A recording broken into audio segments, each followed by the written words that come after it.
know we were discussing it the other day, like how can we get involved? We're feeling this call, like what could we possibly do? And we were trying to dream up like, art activism or something that we could do to like really send some support, something beyond just visualizing and praying for them, but really like doing something fundamental and taking some action. And it just came, through like the Monarch gathering that I was already planning to do, as I've been doing Monarch releases for several years, and you participated in some of them, and it's just so magical. I thought, well, why don't we just do a fundraiser for Standing Rock, and just, everyone can sponsor a Monarch and bring the resources that they're able to share with this, need at the moment, and then just raise some awareness. And it's so, inspiring to partner up with Red Lightning and learn about what they're doing to really fundamentally shift the balance of power and to really empower these people to do their sacred work, and stand there for us all, really. So it's some way that we can, it's a small way that we can contribute. So I wanted to introduce you a little bit about, just where you come from and how we got here to this place together. Cool. Can you tell me a little bit about your path? I feel like the Monarchs kind of brought us together.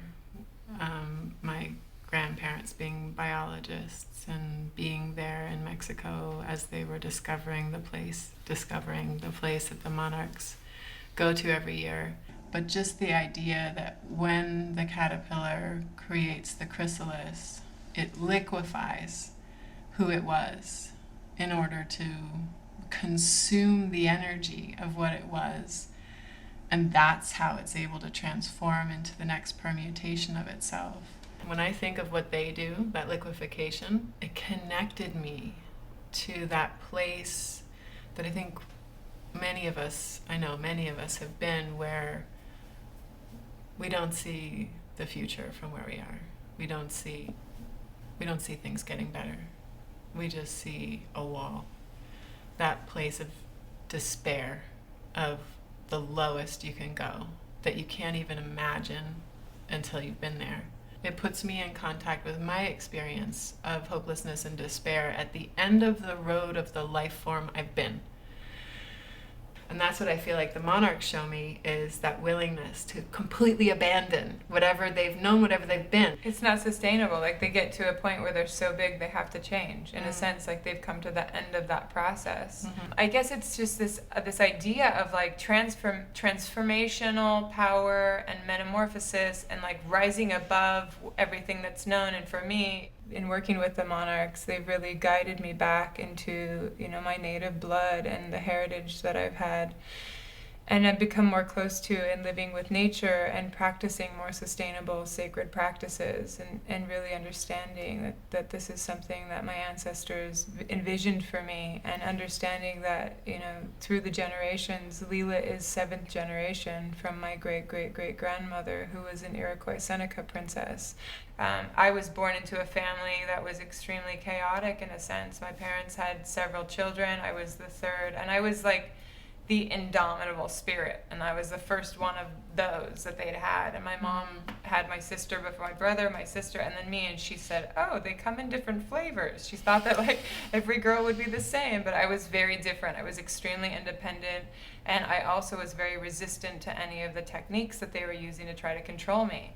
So they had kind of an issue on their hand, and my parents took steps to try to dominate me, or to try to control me in some way, through fear, through terrorizing me, telling me bad people were going to take me, whatever it was. Like, just they had these programs that they were trying to implement, and I was very resistant. I was, in some way, like born a revolutionary in a sense. Just in that system, it didn't work for me. I see it. We have a little bit of a different background in that my mom was really trying to protect me, largely by limiting my freedom, which obviously we share that sort of rebellious spirit that's not going to be contained. So that was causing some friction between us. But also I was watching the patterns of her relationships.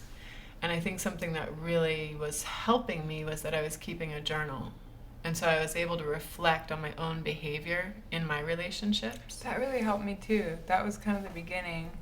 Yeah. And by the time I moved to Europe, where I was really at the end of this icky relationship, nothing in my life had been more degrading than this relationship. I'd been pregnant and had an abortion. I felt shameful around that whole experience. He had gotten someone else pregnant while we were together. That was super painful.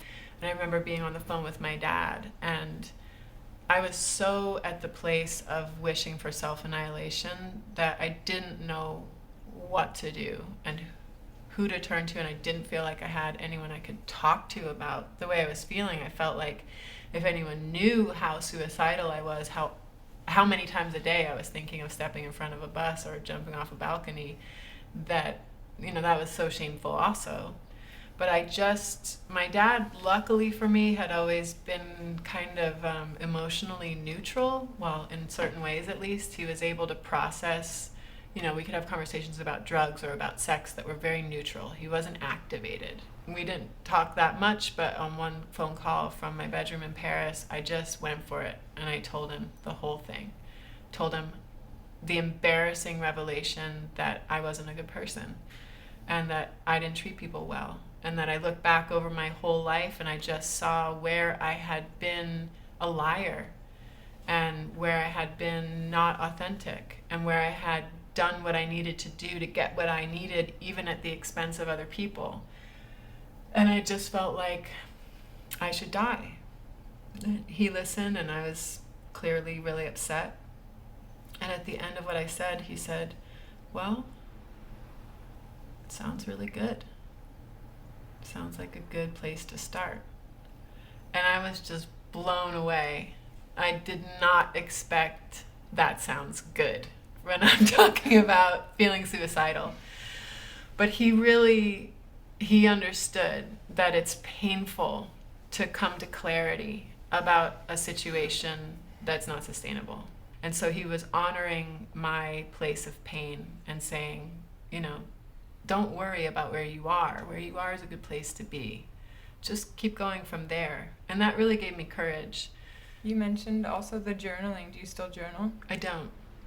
And it's less like it was before. Before, I was chronicling what would happen, the conversations that would happen, what I said, what other people said. And there was just a little bit of kind of feeling, because as I said, I wasn't okay with, or I didn't know how. You were kind of mapping the chaos in a sense. Yeah, I was just saying, this is what happened, and this happened, and or this mapping happened. the patterns. Mapping the patterns. That's exactly what I was doing when I was a teenager. I had kind of an opposite experience. When I felt, brave enough to share my story, I felt bullied What by happened? it. I was sharing. There were a couple ways that it happened pretty quickly around when I was 9 years old. And my older sister had shared a bit about my abuse, and then she had told some friends, and so on the playground, this girl that was very spirited came up to me and tried to embarrass me about it in front of all of these other kids on the playground. You told your sister, and then your sister told this girl? Mm-hmm. So I felt very betrayed by my sister, and then I told a group of friends that were part of my church group. We had a sleepover, and I shared with them. And they, when I was the first one to fall asleep, so.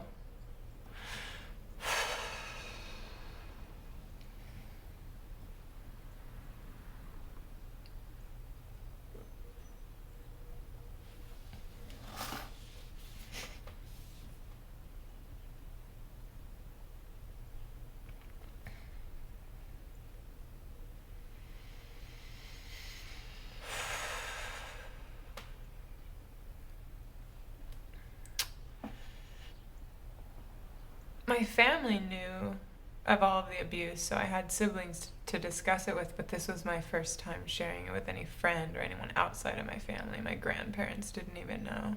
And when I fell asleep, they played a bunch of pranks on me. And I woke up kind of in a terror, feeling like I had no idea what had happened and why I had things in my sleeping, in my nightgown, and why, where these things came from and where my clothes were, and just things that kind of mimic some of my abuse. Like they took my story and kind of turned it on me in a sense. But I felt, in those moments so deeply betrayed. And then when I started journaling, my brother told me that he had caught my father reading my journals. And so I just felt betrayed on a whole nother level, like that, my own family, and I'm trying to kind of reflect and process this crazy abuse that they've contributed to. And now they're trying to, trace my thoughts and find another way of manipulation or dominating me, even in my mind space, where I feel is such a sacred space of total freedom. And it was so heavily manipulative. And so when I see things, like these types of domination tactics at Standing Rock, trying to infiltrate, trying to track people, trying to intimidate them, trying to get into this peaceful resistance, this peaceful protest that's really protecting what is sacred to us all. And it's like you telling your story. They're saying, hey, this is an abuse. This is something we've been suffering. And instead of getting support, there's the status quo that tries to keep them locked in that paradigm of being dominated. And one of the things that's inspiring about the call coming from Standing Rock is it feels like the call is saying, we are all one. This is a resource we all need. We all need to come together around this. It's good to connect about something that we both feel strongly deserves attention, even if we're not in this moment sending money to them, even just kind of converging on the topic and letting our ideas crystallize feels like part of the solution. Just in the same way that my dad being able to hear me in that moment was him sharing whatever his personal evolution was to make space for me to be who I was in that moment. I feel that from you, that your personal evolution means that you're able to hold space for me when I'm talking about how this stuff impacts me personally or where I've been. So thanks for your work. Being able to provide that receiving capacity for my truth too. Absolutely. Thank you. Thank